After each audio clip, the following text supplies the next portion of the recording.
I mean, I thought it was fine. It looked good, and then it literally I looked don't like even you know. combed, like you like parted it and No, you combed it over. it was wet.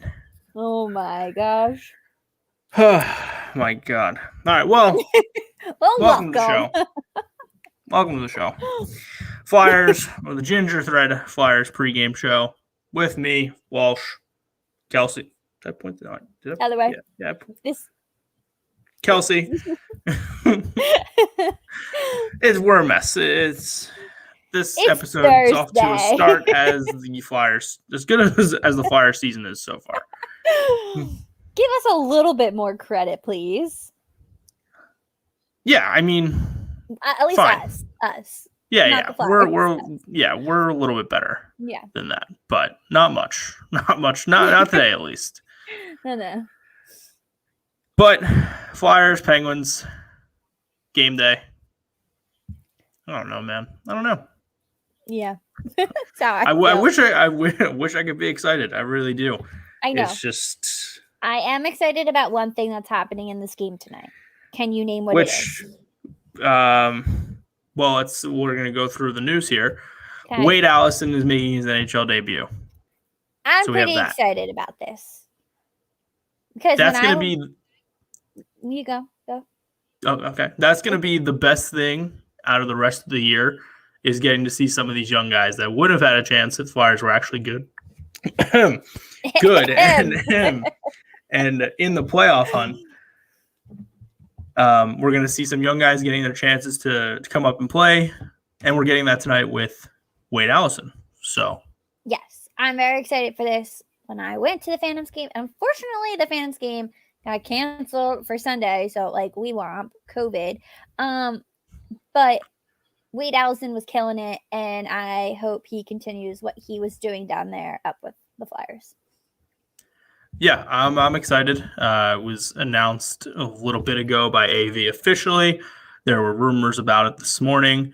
9 points in 8 games with the Phantoms for Wade Allison, including 4 goals and 5 assists. So I'm at the point now, why not? Give him a shot, see what he can do.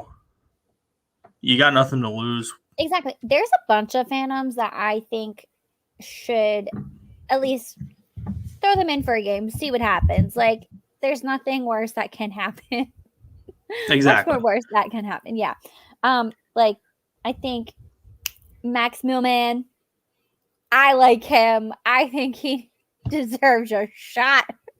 You just want to see everyone from the Phantoms up. That's what you want to see.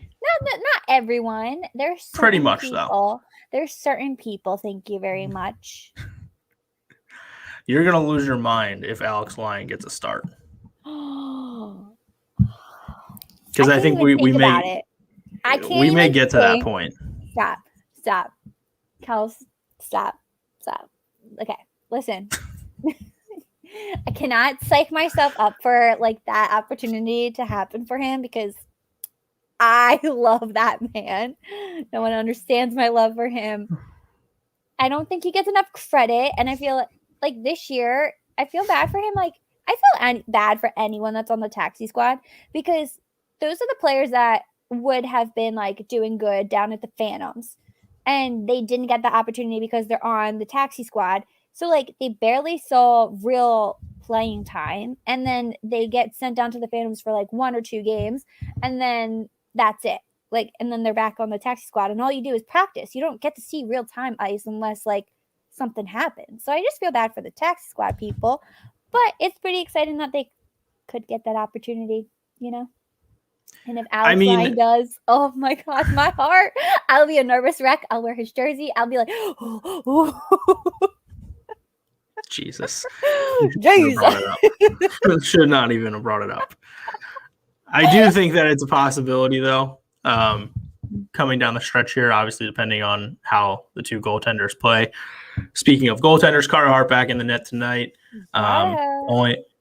Only other lineup change is Sam Morin is out of the lineup and Phil Myers is back in, which was interesting to me, more so for the reasoning than anything, because AV said it wasn't because of his play for Morin. but it was because he wants to save him for this weekend when they think the games are going to be more physical against the Islanders and Capitals. Which, okay, I can understand that, but still, this is the Penguins too. Like Right. this is getting like, does he think this is not going to be a physical game? I'm not saying the Penguins are as physical as the Capitals and Islanders, but like this is supposed to be the biggest rivalry in our division. So that didn't make sense to me. Right. Like it's always like the battle of PA. So like that's kind of, to me, I'm kind of like shocked by that comment. I think we can all agree Myers has not been good. Yeah, that's why like I saw that and I was like, I don't like this. I was like, the only good thing is Wade Allison playing. And Carter Hart, I mean, listen, I give him credit when it's due, and I think he deserves. I mean, he is our goaltender. Yes, he's had a bad year, but he's like starting to get back on track. So put him in, throw him in. I mean, it's just a crapshoot every time you put him out there, and it's not on him. It's just because whoever you put in net, this team is so inconsistent. You never know what you're going to get. Yeah. So it's like we've stated it all year long. It's not the goaltender's fault. It doesn't matter who was in net, unless maybe the only goaltender I think that maybe would have been able to help us a little bit, Andrei Vasilevsky from Tampa Bay, because he's the best goaltender in the league. But when you have the bad defense that they've had in front of them all year long, the goaltenders are going to look bad. Yeah. That's just the bottom line. They're not going to look good. So that's been the major issue this year. And, I mean, was it Tuesday night? It was just embarrassing. No effort, no heart out of the team. Nothing. Like, nobody showed up. Yeah. Like, what? We had, like, I think, like, after the first period, I was like, okay, like, we're still in this. Like, it's not a big deal. Second period came, and I was like, like, it was like, oh, like, I think I, like, lost interest, and I was like, at this point, like, what's really going to happen? Like, there's no way they're coming back from this, because it just looked like they weren't there. Yeah, when they scored the Couturier goal, and I guess it was 2-1, I was like, oh, all right, well, yeah, that'll wake them up a little bit. Yeah. And then it just didn't happen. It went completely the other way. And like I said, there was just, after that first period, there was just no effort. And a game right after the trade deadline, after they just shipped off two guys, one who had been here for a very long time, was a key part of the locker room. Right. And like, you would have thought they would have came out with a little more urgency, like, all right, hey, like, we're playing for our jobs at this point, and nobody did that. Right.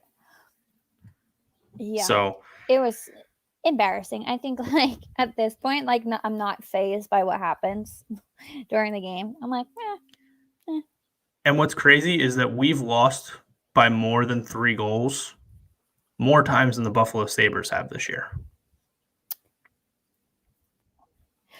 Just so you know, I know you got, like, new Wi-Fi and everything, but, like, you're freezing.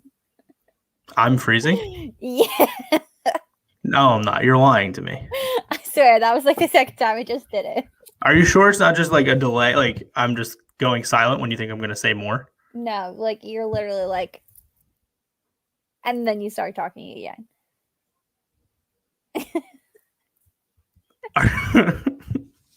I don't know. I'm sorry to, like, go in on your rant, but, like, I had to tell you because that was the second time it did it, and I, like, missed part of it. Interesting. All right, well, we may have to make some calls to Comcast.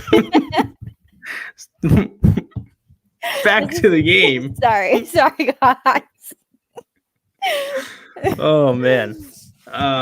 Yeah, you would have thought somebody would have played with a little more urgency, a little more, like, pep in their step. And there was nothing. Nobody did anything. It was just, all right, that's it. You know, the season's over. Everyone give it in. I mean, Elliott, he kind of screwed. I will say the first 2 goals he probably should have had. Mm-hmm. And he didn't look all that great, but his team didn't do a great job in front of him either, trying to pick him up. And it just kind of all went downhill after that. But to be where they're at and to have that type of performance is unacceptable at this point. It's just like, obviously nobody cares, and you're gonna get blown out again. I just don't understand how many times this team can get blown out and just be okay with it, because that's what it feels like. Yeah. You know what I mean? Every time it happens, it's like, oh, well, yeah, we need to be better. You've been saying that since January. I think even before January, they've been saying that. And nothing's changed. Yeah. Like, there comes to a point where, like, they, like, talk the talk, but they don't walk the walk right now, and they haven't been. So, like, where, like, as fans, like, where do you think we should lie? Like, should we still be rooting for them, or should we just be like, throw in the towel, like, let's just wait until next year? Like, how do you feel? I mean, depends what type of fan you are. Yeah. You know, like, I'm gonna watch every game, hoping they win, obviously.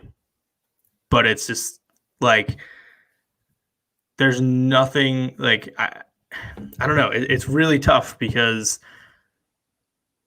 I want to root for them, but at the same time, I'm not getting my hopes back up. Right. Like, I'm not getting my hopes back up. So it's not worth getting excited when they do go up. Tonight's a game that they have no business winning, that they'll probably end up winning. Because it's like, just it's what they do. Happens. Yeah. So I don't know. If you're a casual fan who tunes in when they're good, you're probably not going to watch right now, because why would you? They're not good, and there's nothing else to watch. So, or I mean, tonight there's not, because the Phillies aren't playing, the Sixers aren't on. But I don't know. As someone that's investing their time into watching every game, I would say don't invest your time into watching every game, because it's wait for them to win. Like, if they go on a streak and they win like 6 in a row, not going to happen. But if they do, by all means, come back in. But right now, it's just not worth. If you have something better to do on a Thursday at 7 o'clock, which tonight, probably not that night, because it's rainy, it's muggy out, and it's just, you know, if you can watch them, you watch them. But don't get your hopes up. And let's see what our loyal Penguins fan had to show. How can you be so calm watching this team right now? Show some damn enthusiasm that the team won't put out. They need some big-time energy. Otherwise, it's going to be embarrassing effort against the best team PA has to offer. Be an effing Penguin. Oh, Joseph. It's easy to be calm right now because I've accepted that this team's not making the playoffs. The results no longer matter to me, because at this point we're playing for a draft pick. I would rather them lose, have a better chance at the lottery, which I don't even care, because whoever this draft year, which we'll have plenty of time to talk about this and not being in the playoffs, this draft year is going to be wild, because we haven't been able to see these prospects play as much as in the past years. Correct. So I'm going to give a shout out to like K-Mess and Aiden for their true dedication on their draft pick for, I don't even know what's for football. Is it football? Wow. Yes. I assume it's football. The podcast is called Birds versus Boys. Well, literally I just a football read their podcast. messages and they're like, yeah, like we studied all this film. And I'm like, wow, I feel like I need to do that for hockey. And I'm like, but there's no current film on these players. So I'm like, it should be really interesting how this year goes, especially with the expansion. And yeah.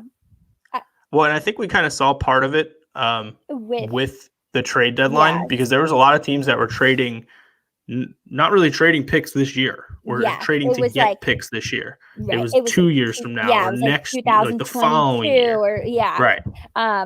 Yeah. Which makes sense, because you're going to get a chance to scout those kids. More. Right. Yeah. So then, like, what happens to that class that's like trying to get drafted? Who knows? Like, are they going to get drafted, or like? I mean, yeah, they're 100% going to get drafted, but you're going to have a lot of guys that probably should have gone higher, or probably should have gone lower, that we're going to look back on, and it's going to be like, oh, well, why weren't they taken? Or how did this person end up falling to the third round Well, they ended up falling to the third round because we saw maybe 7 games out of him when he played in the juniors. So, Right. I mean, I think there's the top guys still that are going to be your like top 10, but even that, there's no real like superstar. We have the final Hughes brother going to be in the draft this year, but other than that, not really. I mean, there's some big names, but I mean, like I said, it's tough to watch these kids because they're not playing. Yeah. And the CHL just canceled the Memorial Cup too, so you're not going to get a chance to see them play there. So it's going to be interesting to see the developments and how teams treat this draft coming up. Yeah. It's gonna be very interesting for sure. But yeah, to answer the main question that was asked, where do the fans go? I'm already thinking about the draft, so that's pretty much where I think we should be at this point. Focus on the off season, get better, make some moves. I already put out my top 5 players I think that'll have a possibility of getting moved come in the off season, which JVR and Ghost, my top 1A and 1B. I really don't think either of them will be here next year. Whether it's a Seattle or whether it's a trade, one, if not both of them, will not be a Flyer next year. I have mixed emotions about that. But yeah, I mean, like they were performing at like this year where they were like drawing attention to themselves, but then also looking at contract wise with them. The problem for me is JVR fell back right into where he was. Yeah, like he was on fire. Yeah. And then we haven't seen him. Burned out. And he can't use the COVID excuse because he wasn't one of the players that was on the list. Right. So he was, I mean, yeah, they got shut down, but like he was still playing in the games when some guys missed games. So he can't use that excuse. And Ghost, he's gotten a lot of hate for his defensive play, but I would rather see him stay than JVR at this point. Yeah. I mean, I can deal with Ghost's bad defense. I can handle it.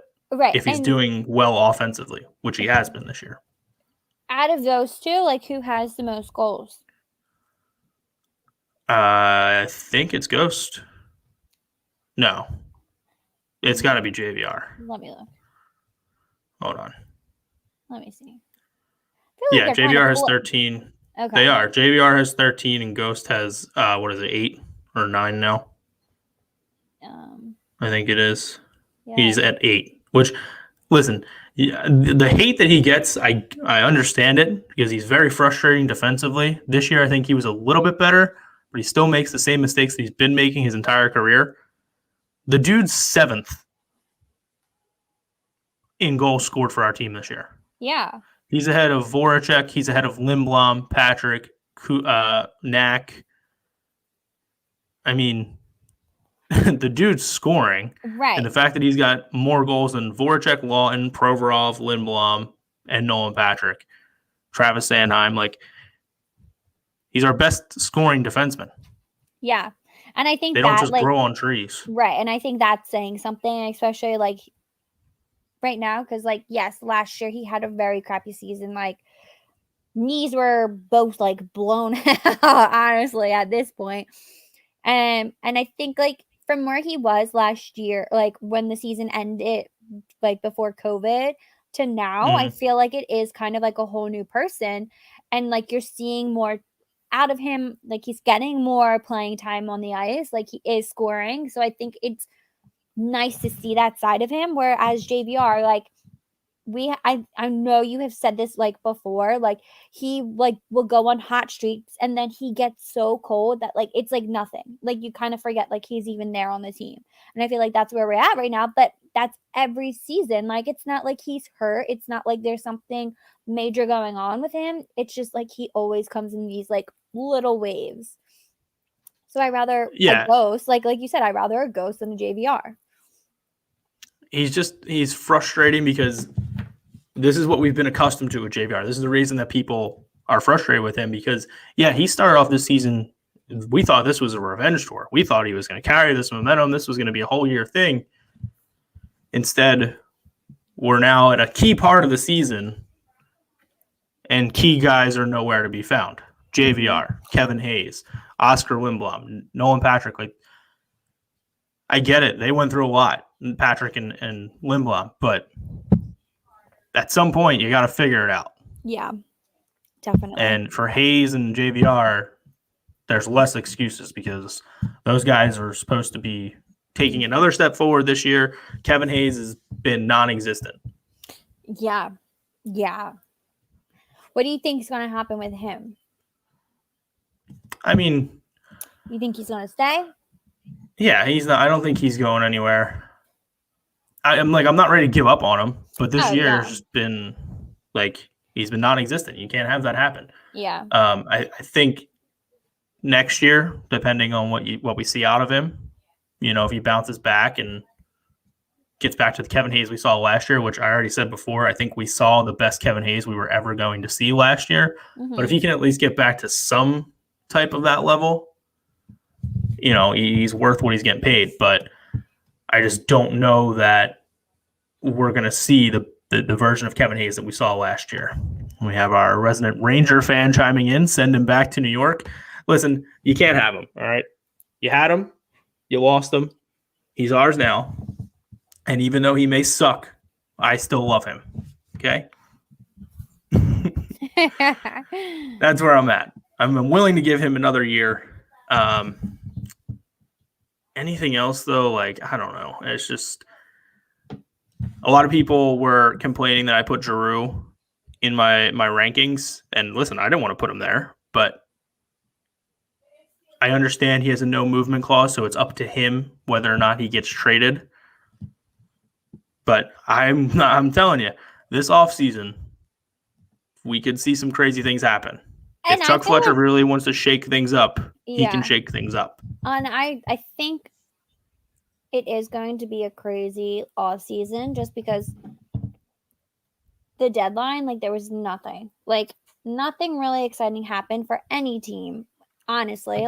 It wasn't like teams were going crazy. It was just really boring. So I really definitely feel like offseason is going to be kind of insane. Yeah, and I mean, teams are going to try and move guys that they're not going to be able to protect to try and at least get something from them or for them. You're going to have a lot of deals made with trying to clear cap space, which that needs to be the Flyers' main priority. Get some cap space, especially with the flat cap. You're going to have to ship out somebody that has a higher cap hit to bring in someone that has a lesser cap hit or draft picks, whatever it may be, but you're going to have to move somebody if you want to have any sort of wiggle room. Yeah. Who that may be, I think Voracek is definitely a possibility, which I was looking at when I was doing the blog the other day. I can't believe how long he's been here. He's been here 11 years. 11?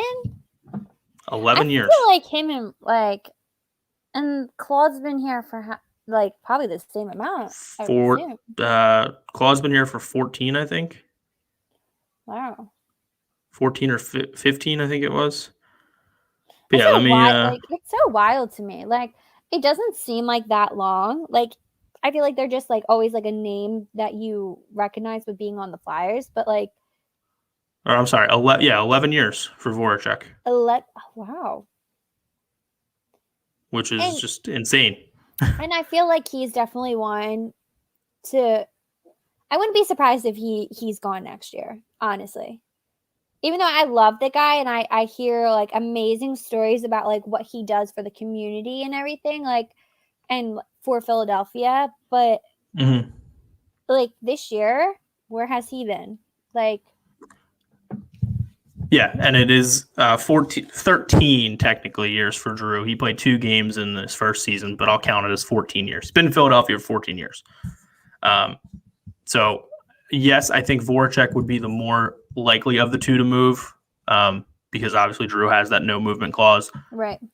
But if you're Claude, at this point, if you're if Chuck Fletcher were to come to him and be like, hey, give me a list of 5 or 6 teams you'd want to go to. And he doesn't want to leave Philadelphia. He's made that very clear. He has no intentions of leaving Philadelphia. I don't want him gone. There's no parts of me that ever wants him not to. He deserves to retire a Flyer. But if Chuck Fletcher comes to him and is like, hey, man, we got to do something. We want to move on from you. It would shake up the locker room, that's for sure. Definitely. And I think Voracek is the more likely of the two. But I don't know what you're going to get for him. A year or two ago, I would have said maybe you could get a decent prospect for him. But right now, I don't know, man. Like, what are you going to get for him, really? Maybe a couple draft picks, but you're not going to get someone that's going to come in and make an immediate impact. Yeah. And I'm not giving up on this core. I still think these guys can win. But I don't know. Obviously, they haven't been able to do it so far. Right. And the key guys have been here for as long as they have been. Right. And at this point, it's kind of hard to keep that mentality up if it's the same thing year after year after year. And especially now thinking about it, 14, 11 years, that's a long time.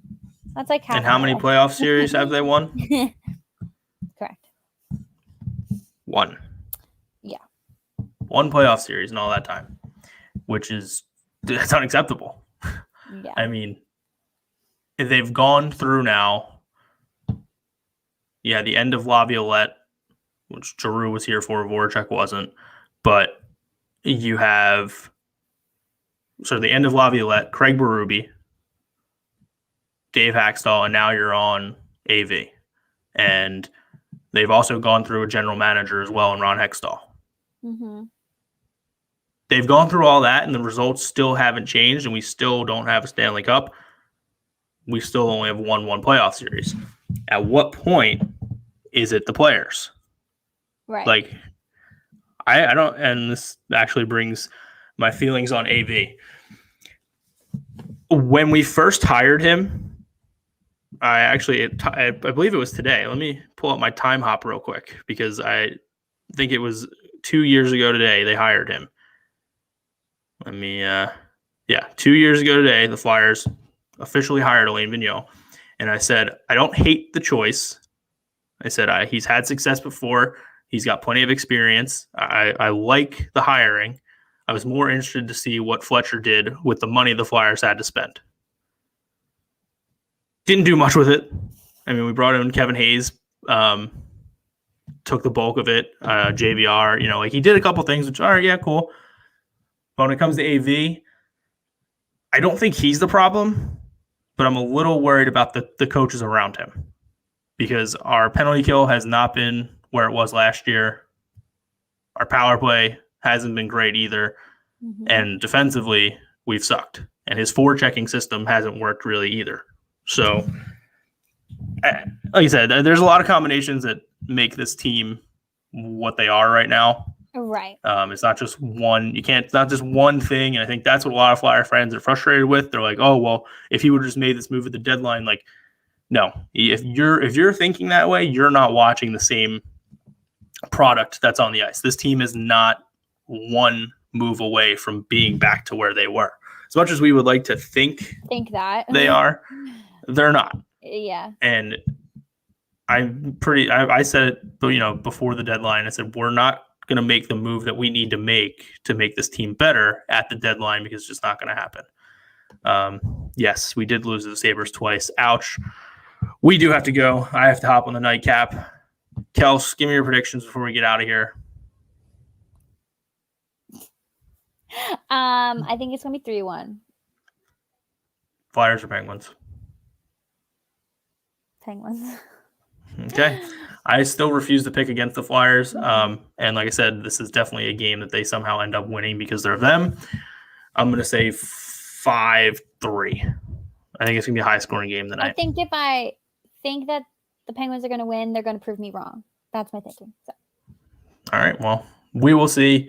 We will be back possibly this weekend for Flyers pregame, either Saturday or Sunday. We'll figure it out. But, Kels. Let's go Flyers. Yeah, let's go Flyers.